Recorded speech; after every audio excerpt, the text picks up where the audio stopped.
I'm Sabrina Zainal, and this is Nightline, news making the headlines. Court nullifies PAS's GE15 win in Kemaman seat in Terengganu. And RoS working with police against illegal organizations.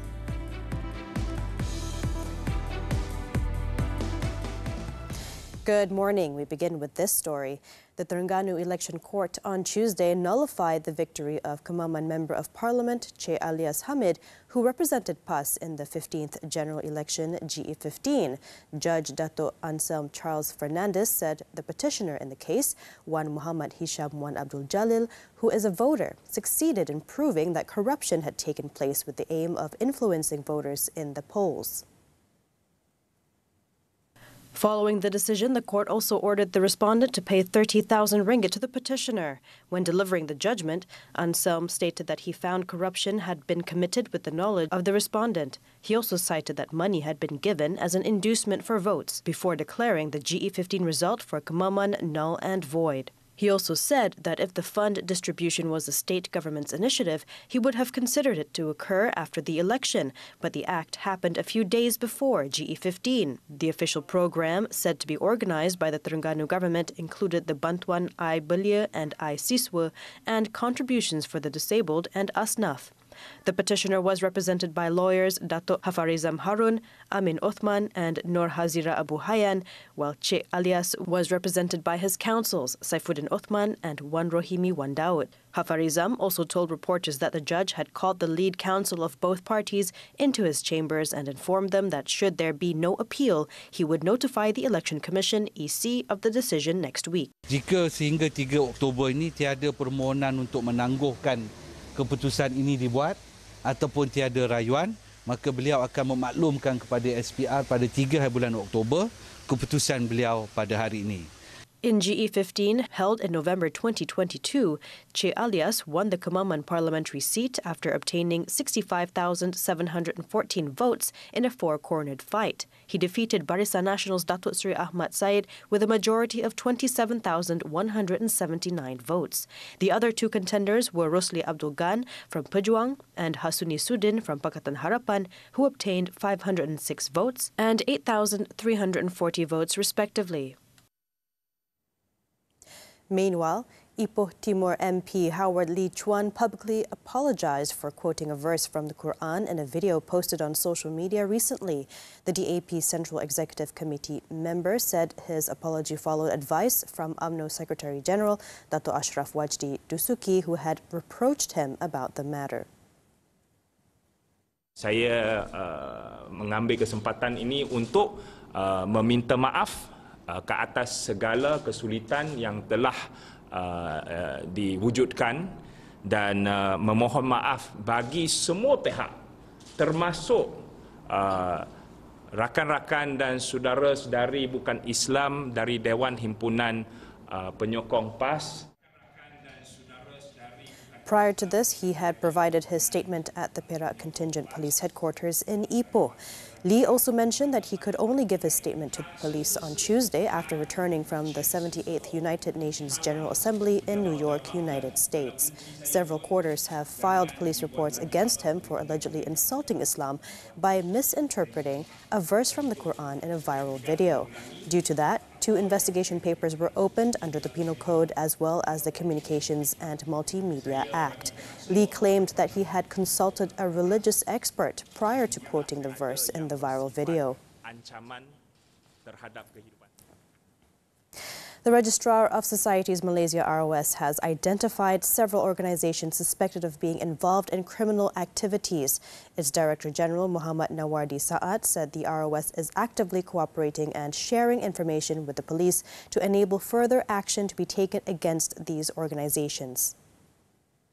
Kalau ada persatuan-persatuan yang bergerak ataupun telah dibuktikan boleh mendatangkan ancaman kepada keselamatan, sebenarnya persatuan itu boleh di blacklist lah. Kita boleh di bawah kuasa menteri, diharamkan lah. Kita kata dia tidak boleh didaftarkan.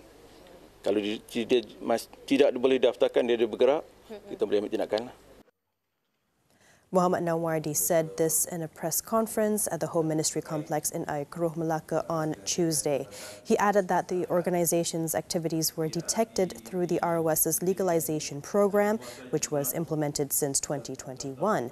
Through the program, over 3,000 organizations and associations registered with the RoS had their registrations cancelled after they were found to be no longer active or for violating the laws and regulations set by the RoS. The Natural Resources, Environment and Climate Change Ministry, NRECC, will hold discussions with state governments next week regarding the establishment of a framework for rare earth element REE extraction in the country.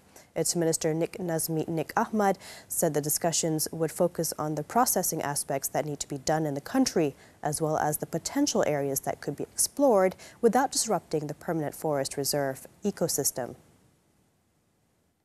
Memang ya ada betul boleh dibuat sustainable mining method baru dan sebagainya, tetapi kita minta perkara itu diperhalusi terlebih dahulu kerana kita khawatir sekiranya tidak dibuat atau dipantau dengan baik akan ada kesan hutan-hutan kita yang antara paling tua di dunia ini akan terdedah kepada risiko dan nak pulihkan semula akan makan masa yang sangat lama. Nik Nazmi also told the Dewan Negara on Tuesday that 80% of areas that may contain REEs and non-radioactive rare earth elements are located outside of permanent forest reserves. He also said that there are REE products that may require foreign expertise in order to be processed, but priority would be given to conducting any processing work domestically. REEs are highly sought after in various industries as they are used in the production of a wide range of products and technologies, including electric vehicles, wind turbines for renewable energy generation, and telecommunications. Moving on, Communications and Digital Ministry is having discussions with the Prime Minister's Department to bring a cabinet memorandum on the setting up of the National Anti-Scam Task Force in Bank Negara, Malaysia. Its Minister, Fahmi Fadzil, said the move was among the steps taken to curb the rise in commercial fraud due to advancements in digital technology and combat online scammers.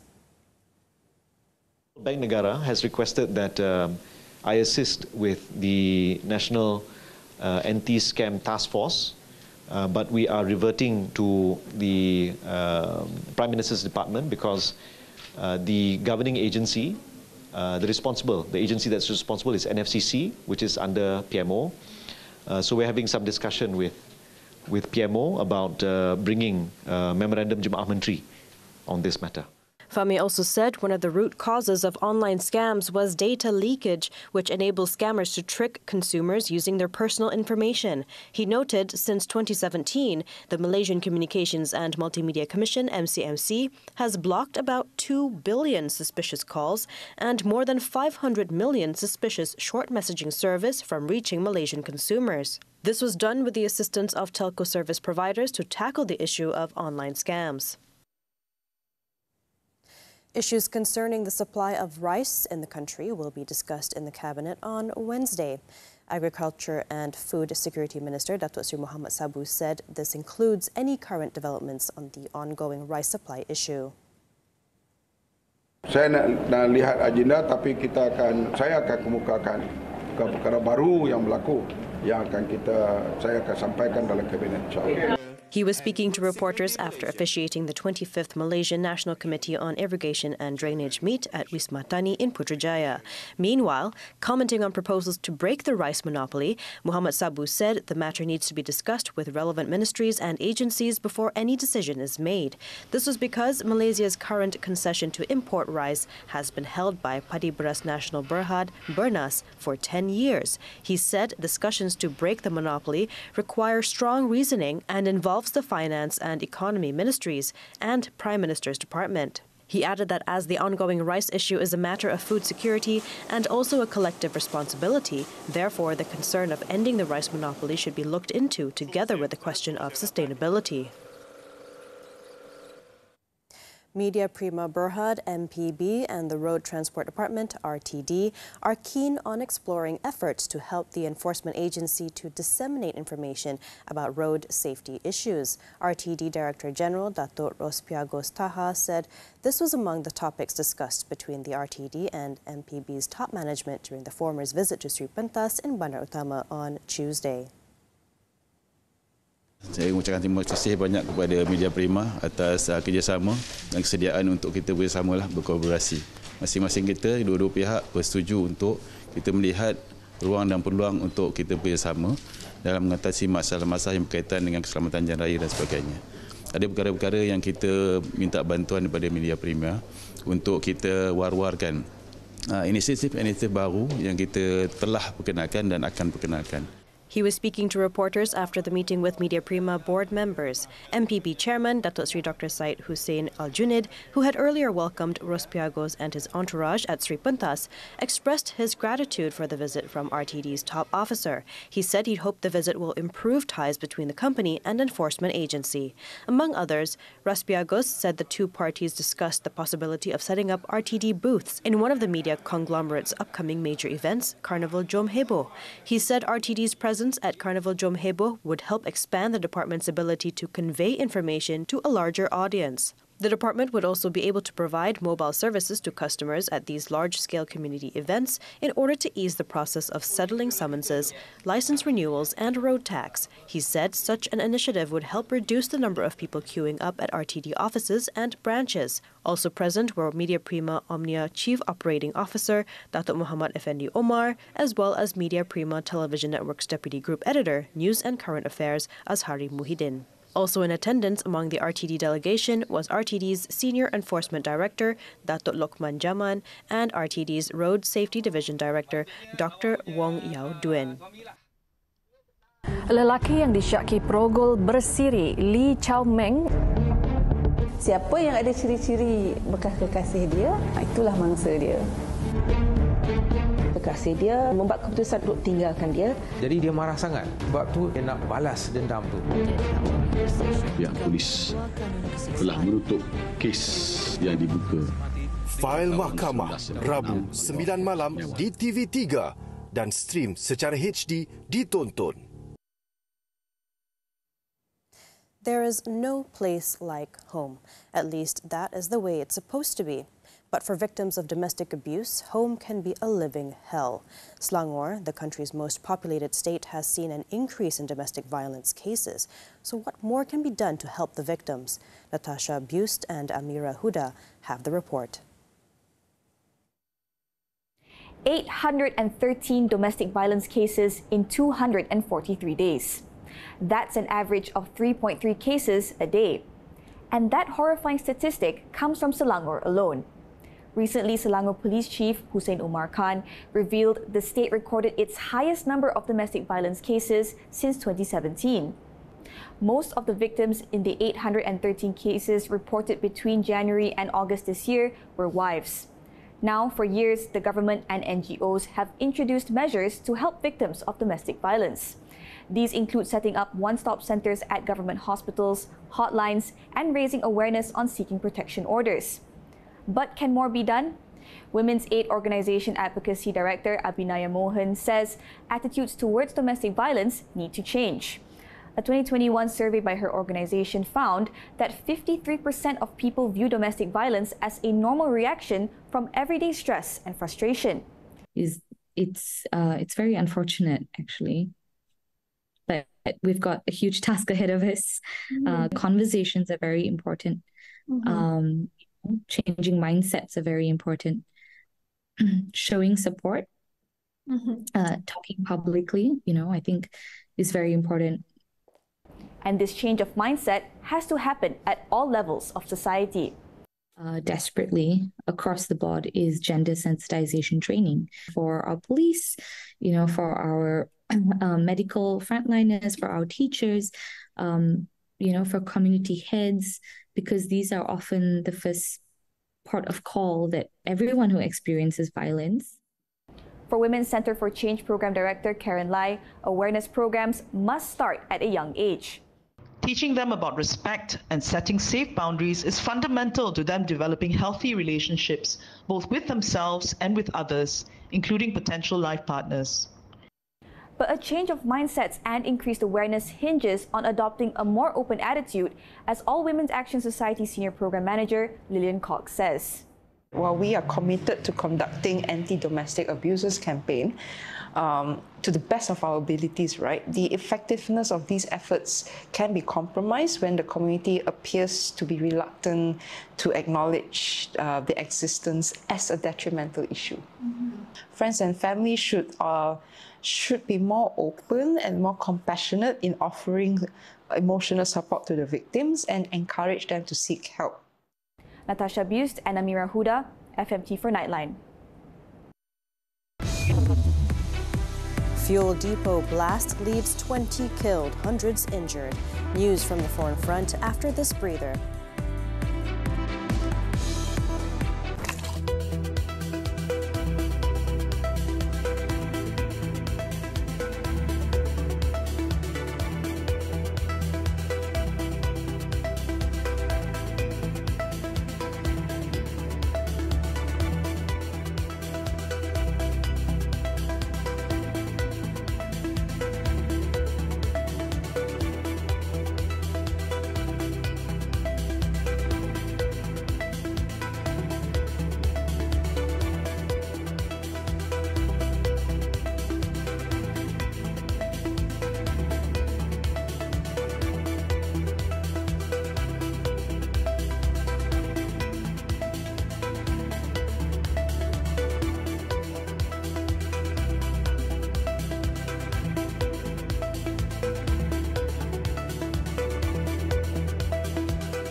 At least 20 people have been killed and almost 300 others were injured late on Monday in a powerful explosion at a fuel storage depot in the Nagorno-Karabakh region.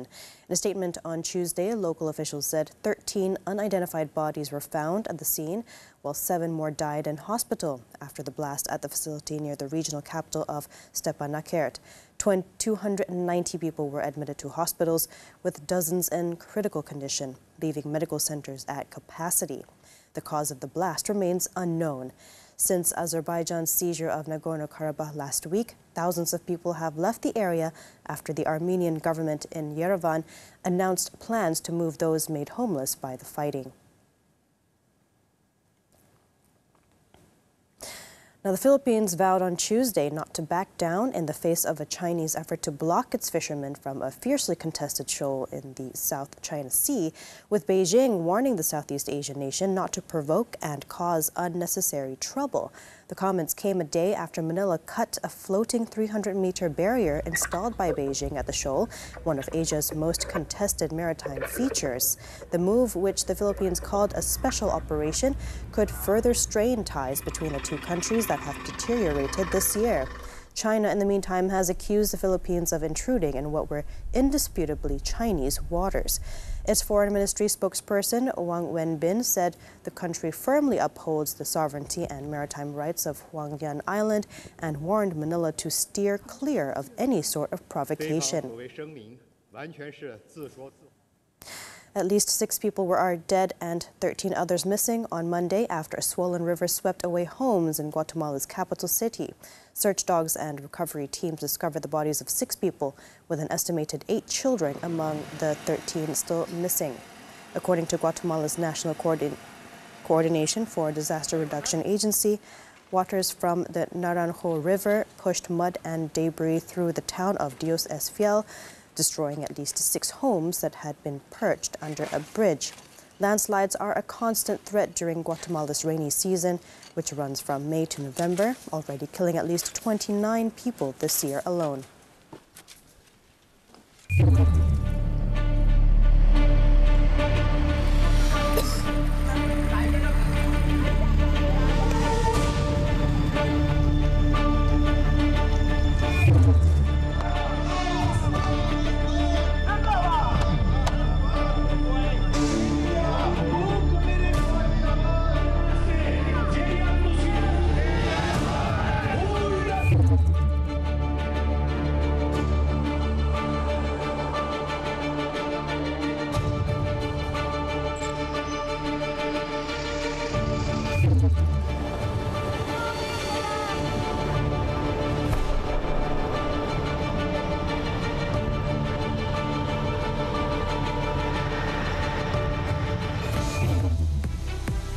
plan pays dividends as Babur triumphs in fourth stage. Sports when we come back.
The 2022 Hangzhou Asian Games. The Malaysian contingent ended the third day by bagging 6 medals on Tuesday.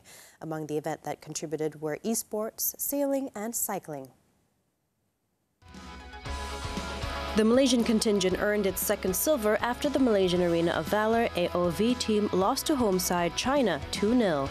AOV took the lead in round 1, but the Chinese team, all represented by professional gamers, came back to beat the Malaysians to bag the gold medal. In the sailing event, teenage sailor Asnawi Iqbal Adam ended Malaysia's wait for a first medal when he delivered a bronze in the ILCA 4 on the third day of the quadrennial games. After completing 11 races, the 17-year-old collected 35 points to finish third, 24 net points behind gold medalist Weka Badnubad of Thailand. The sailing event also produced another medal after Tengku Nurani Izzati Tengku Khairuddin won the windsurfing RSX women bronze medal. The 19-year-old athlete completed 14 races with 43 net points. Meanwhile, national wushu exponent Tan Cheong Min continued her winning ways by claiming silver in her debut at the Zhoushan Guali Sports Center. The reigning world champion in Nandao garnered 19.419 points after the completion of Nangquan and Nandao all-round event. In the cycling event, the national riders contributed 2 bronze medals in the opening day of the track cycling competition. The women's sprint trio of Nurul Aliana Shafika Azizan, Nurul Izzah Izzati Muhammad Asri, Anis Amira Rosidi got their acts right in the bronze medal ride by clocking 49.025 seconds, while the men's cyclists added joy as Umar Hasbullah, Muhammad Fadil Zonis and Muhammad Ridwan Sahrom achieved their target to claim bronze when they clocked 44.165 seconds to beat Taiwan. On to cycling, the 2023 Le Tour de Langkawi. Czech Republic cyclist Daniel Babur of Caja Rural Seguros RGA succeeded in securing the Stage 4 from Bukit Mertajam, Pulau Pinang to Meru Raya in Perak on Tuesday. Babur, 23, outkicked Stage 3 winner George Jackson of Bolton Equities Black Spoke to secure the win in 3 hours, 6 minutes and 5 seconds. Human-powered Health's Sasha Vimais completed the podium. Jackson's second-place finish was enough to move him into the green jersey with a 6-second advantage over Enrico Zanoncello of Green Project Bardiani CSF Easy Post, who is now second. The white jersey also has a new owner in Ratchanon Yawarat of Thailand Continental Cycling Team, who crossed the line first and third at the intermediate sprints, earning him bonus seconds. National team rider Nur Aiman Rosli, who took charge of the white jersey after the third stage, is now third. Arvid de Klein of Tudor Pro Cycling Team, who crossed the line 8th on Tuesday, remains in charge in the sprinters classification with 30 points, while another Tudor Pro cyclist, Simon Pelot, retained the polka dot jersey. Wednesday's 5th stage is known as the Queen Stage for a distance of 126.4 kilometers from Slim River to Genting Highlands, has 2 acceleration zones in Tanjung Malim and Gombak, in addition to 3 climbing zones in Rawang Bypass, Bentong, and also Genting Highlands, which is a ore-class climbing zone. Still to come on Nightline, driver burns to death in road accident.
Thanks for staying with us. The Kelantan Customs Department seized smuggled cigarettes worth 1.45 million ringgit, including unpaid tax, in a raid in Guamusang on September 17th. Its acting director, Ko Ju Kai, said the 4 a.m. operation at Taman Wira Perdana was conducted following public tip-off.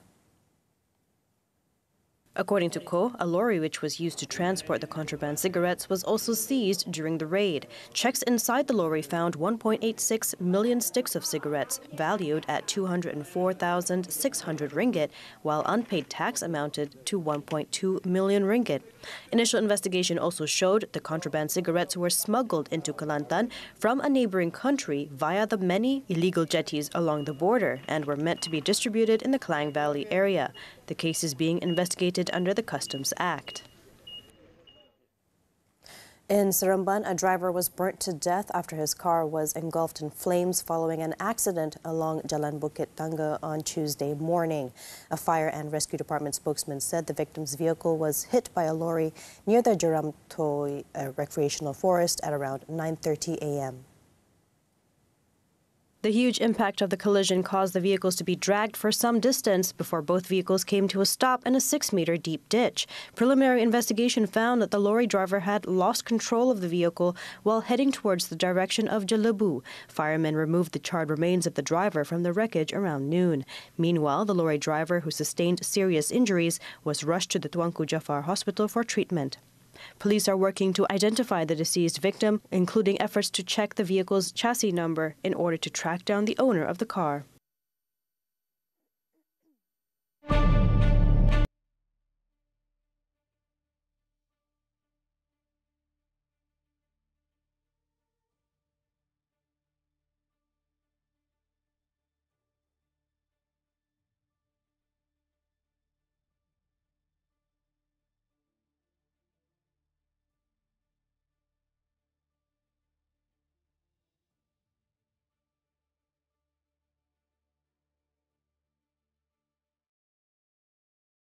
As Nightline draws to a close this time around, let's take a look at Chicago's drone show, lighting up the Navy Pier Gala with 400 drones.